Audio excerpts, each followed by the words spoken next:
A las 10:39 de la mañana los saludamos nuevamente a través de los micrófonos de CTU Radio y hoy tenemos la oportunidad de realizar este primer programa de muchos que se va a llamar Contacto Pedagógico, un espacio para visibilizar los procesos pedagógicos y proyectos investigativos liderados por los docentes a nivel nacional. Hoy tenemos la oportunidad de saludar, por supuesto, en la mesa de trabajo a Liliana Rey. Ella es nuestra directiva CTU Star que ha estado detrás de este proceso muy juiciosa, convocando e invitando a los docentes para que compartan sus experiencias a través de nuestros micrófonos. Liliana.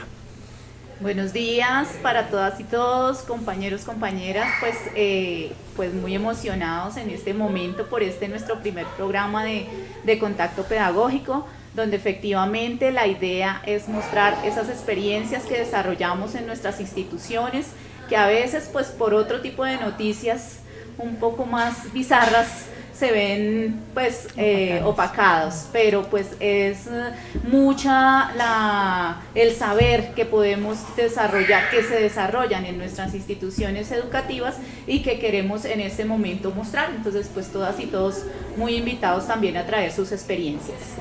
Bueno, y saludamos también a la maestra Sandra Pacheco Guzmán. Ella es coordinadora del colegio Codema en la ciudad de Bogotá, que tiene un proyecto investigativo muy interesante llamado Vínculo Familia Escuela, formación en capacidades por el rol de los padres y las madres. Profe, bienvenida.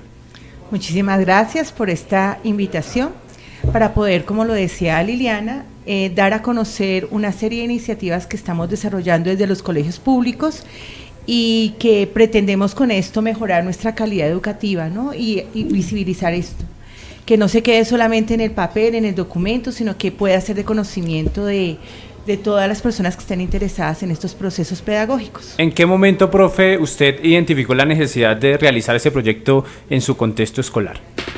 Durante los 30 años que llevo como docente, trabajar con estudiantes pues me ha permitido a través de ellos conocer sus necesidades en formación familiar.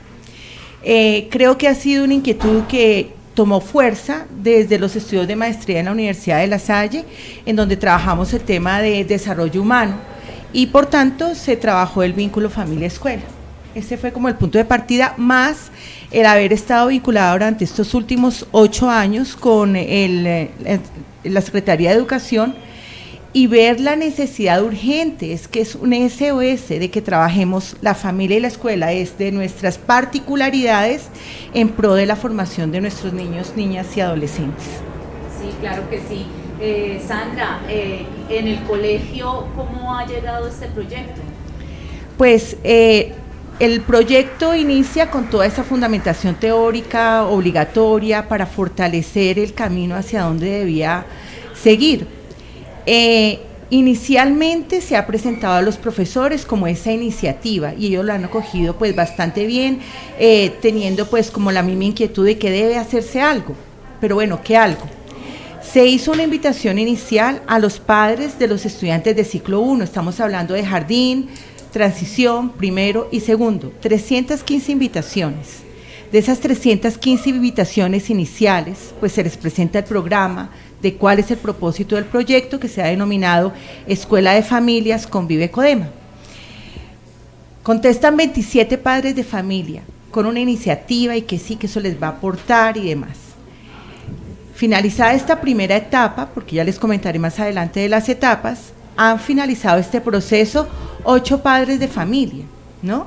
Entonces, sí existe la necesidad, pero quizás el compromiso o el temor a que sea como un taller más de los que se desarrollan en el colegio y no una apuesta formativa seria a partir de una escuela de familias. Profe, ¿por qué precisamente es fundamental educar a los padres de familia en la actualidad? Los padres de familia, muchos de nosotros quizás hemos traído al mundo a estos hijos que hemos tenido, que quizás no estaban programados, pero sí planeados en un futuro próximo, y nos encontramos ante una realidad diferente a la que vivimos cuando estábamos pequeños y hacíamos parte de una familia. Quizás ese es el momento, ¿no? Esa es la necesidad urgente de cómo redescubrir ese rol que yo tengo como papá y como mamá y que trascienda al sencillamente tener unos hijos, ¿no? No solo es tenerlos, es formarlos, es participar de su vida y hacer de su vida parte también de mi proyecto de vida. Sí, claro. Se ha hablado de la escuela como el segundo hogar. De alguna manera, pues dándole también esa responsabilidad a la escuela, y se ha trabajado mucho en ese ejercicio, a veces dejando como la responsabilidad de la familia un poco de lado. Pues nos gustaría que nos ampliaras un poco más acerca de cómo se ha abordado este tema con tu proyecto. Pues tú estás preguntando algo que también me cuestiona respecto a la epistemología que utilizamos con el tema de hogar. La familia se forma en un hogar, el cuerpo docente o la comunidad educativa en una escuela, y esos son los límites que se deben mantener, ¿no? Creería que tanto la familia como la escuela coayudan en la formación del ser humano, pero cada uno desde unos límites particulares.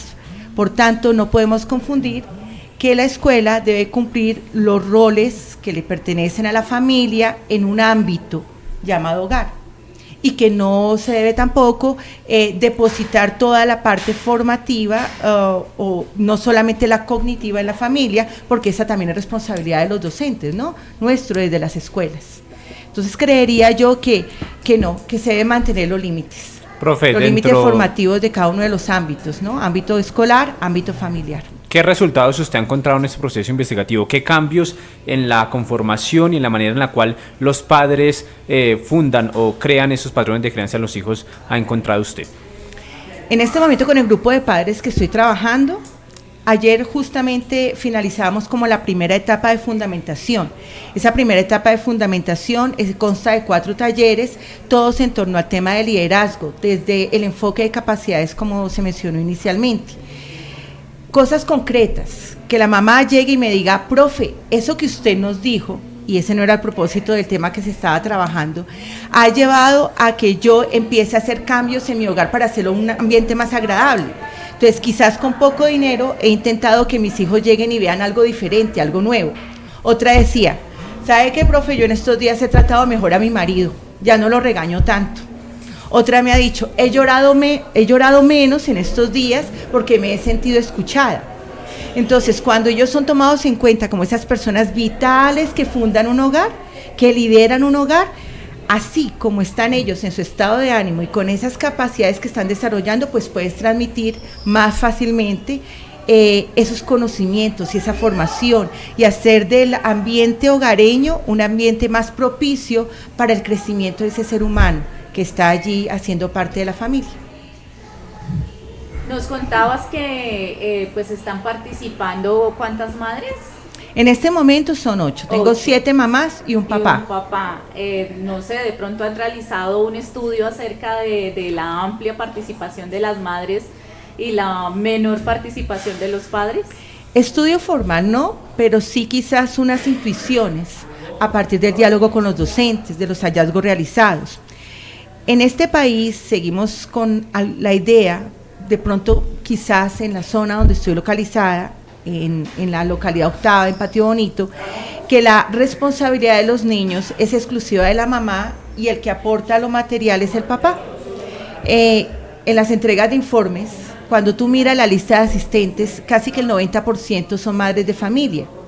En las citaciones que se tienen, por ejemplo, desde coordinación, raro es el papá que llegue, pero más raro aún que venga la pareja a hablar de su hijo, a tratar temas de su hijo, ¿no? El estudio es ese, las intuiciones van enfocadas a que esta responsabilidad se cree solamente que es parte de la mujer, ¿no? Y no del papá. Y en el proyecto han visto como una estrategia para incluir a las personas integrantes de esa familia. Sí, como es escuela de familias, se piensa en una participación posterior, después de este pilotaje que estamos realizando, de convocar a padres, exclusivamente a padres. No sé, si ellos requieren un tiempo diferente, quizá los sábados o ¿por qué no un domingo? Pues lo vamos a hacer, es decir, que el tiempo no sea excusa para que ellos lleguen al colegio, porque muchas veces dicen, es que el trabajo no me lo permite y el trabajo es la gran excusa. Pues no se preocupen porque tranquilos, vamos a solucionar ese problema. Eso no va a ser un reto imposible de llegar. Profe, aprovechemos estos micrófonos de CTU Radio precisamente para realizar una invitación a todos los docentes que nos están viendo en este momento a que lideren este tipo de procesos de formación a la familia al interior de sus colegios. Bien, nosotros como docentes tenemos cada día retos más grandes frente a la educación de los chicos. Los cambios generacionales ahora tienen tiempos más cortos, ¿no? Son más próximos un cambio generacional a otro. Yo creería que nosotros los docentes no nos podemos quedar solamente desde la formación que recibimos en las universidades, desde los pregrados y las maestrías, sino hacer un rigor investigativo en la escuela, ¿no? Hacer de nuestras comunidades educativas, de nuestros niños, familias y nuestra misma acción docente un hecho de investigación, un hecho de acción, que sí realmente lleve a cambios efectivos, que no solamente lleve a copiar modelos pedagógicos o cosas que vengan de fuera. Creería que nuestra experiencia es tan valiosa que puede dar a que seamos una voz contundente a nivel de investigación, a nivel de propuestas didácticas diferenciales y que realmente impacten favorablemente el hecho educativo en nuestro país. Gracias por las preguntas que nos están realizando a través de las redes. Entonces, Yamile Garzón nos pregunta, ¿cómo superar las visiones clínicas que tienen los maestros sobre las familias? Es por aquello de hablar aún de familias disfuncionales. Pues yo creería, desde la experiencia que tengo, que las familias disfuncionales no existen, son diferentes formas de función y eso no significa que una sea mejor que la otra.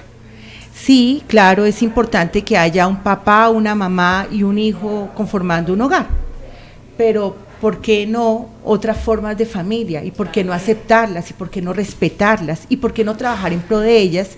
Cuando el propósito nomás de esto es atender a ese niño y hacer que sus derechos formativos no sean vulnerados, esos derechos que se dan desde el vínculo afectivo que se está perdiendo tanto, no es solamente tener un niño en casa, es amarlo. Tal vez, profe, pienso que nuestra compañera Yamile Garzón hace alusión de la funcionalidad no en la integralidad, cómo se conforma la familia, sino en el rol que debe existir la familia en ese proceso de formación. Conocemos que muchas familias precisamente se limitan a cuidar al menor y no forman en valores, en patrones de crianza, en conductas, en hábitos de estudio. Ahí es donde precisamente se puede decir de que no es tan funcional ese núcleo familiar para ese educando en este caso. No es funcional por lo primero que yo decía, por el tema de capacidades. El padre o la madre, como tú lo dices, tienen a su niño allí, haciendo parte de una familia, pero en ellos no han redescubierto esa capacidad de ser padres o madres. Antes nosotros nos formaban quizás las abuelas, como lo mencionábamos fuera de micrófono, ¿cierto? Pero ahora las familias han cambiado, ya las abuelas no están generalmente en el hogar. Las familias eran muy grandes, había una tía, un primo, una prima, y habían unos referentes y unas figuras paternas y maternas representados en personas distintas de padres y madres. Hoy no existen, y los papás no han podido desarrollar esa capacidad de ser padres o madres efectivos porque no tienen un patrón, un modelo, porque no tienen una persona que les apoye en ese mismo proceso de crianza. Tenemos mamás absolutamente solas, con 3, 4 hijos a cargo, pero también de la parte de material, de suplir sus necesidades básicas y resta lo afectivo, resta el acompañamiento. Entonces es que ellos puedan redescubrir y superar esa dificultad y no se queden agobiados, quizás por la falta de dinero, de oportunidades, de conocimientos. Los papás que tengo en este momento están súper agradecidos y dicen, mire, esto me ha dado ganas de estudiar, esto me ha dado oportunidad de vivir momentos más efectivos y más próximos con mis hijos, de compartir un helado diferente. No es que tú te comas un helado y yo me como el helado dándonos la espalda, sino que nos miremos frente a frente y hagamos de ese momento un momento de conversación, de diálogo, de reconocimiento y de reconocer mi vida a través de la vida del otro. Sí, yo quiero pues continuar con esta pregunta porque es alrededor de a veces pues como que nos acreditamos de pronto como maestros y maestras de decir familias disfuncionales, sí, de juzgar a la familia.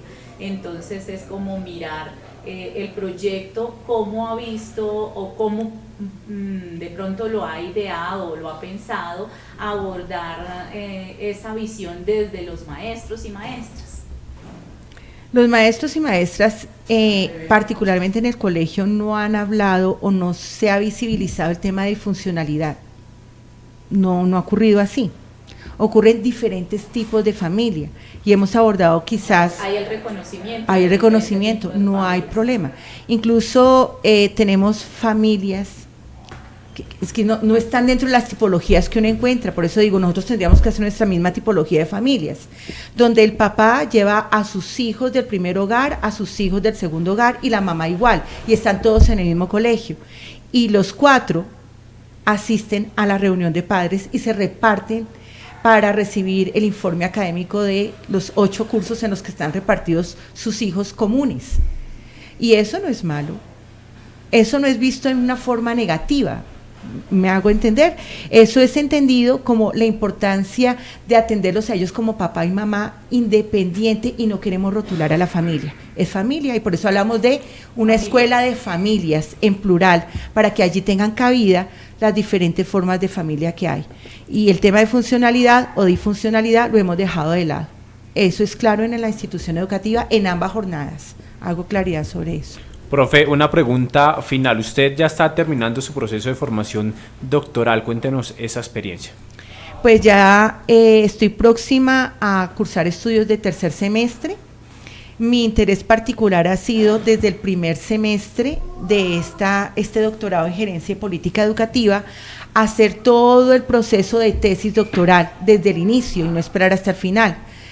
Cosa que yo tenga tiempo para poder estudiar el impacto, que es el último y tercer objetivo. A partir de allí, poder dar opciones de una política de familia más amplia y que responda a nuestra realidad puntual. Es básicamente eso. Bueno, ya para ir terminando, Lili, realicemos una invitación a todos los docentes que nos están viendo para que se acerquen precisamente a las instalaciones de nuestra Central del Trabajo CTU STRAP a visibilizar y a compartir estas experiencias pedagógicas tan interesantes y fundamentales en el núcleo social. Así es, tú lo has dicho todo.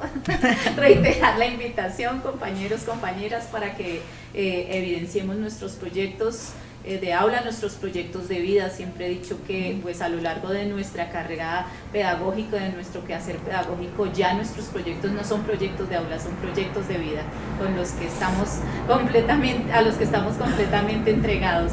Entonces hay que visibilizarlos, aprovechar estos espacios alternativos que tenemos. Y pues también quiero aprovechar para agradecer a Sandra por contarnos pues toda su experiencia, un poquito de su trayectoria. Nos haría falta mucho más espacio, pero pues muchas gracias, y también desearle muchos éxitos en sus estudios que va a realizar al final de este mes. Sí, al final de este mes en Ciudad de México, sí señora, en Tepic, México. Bueno, ustedes también muchas gracias por acompañarnos estos minuticos de este primer programa de Contacto Pedagógicos. Nos encontramos en una próxima oportunidad. Muchas gracias.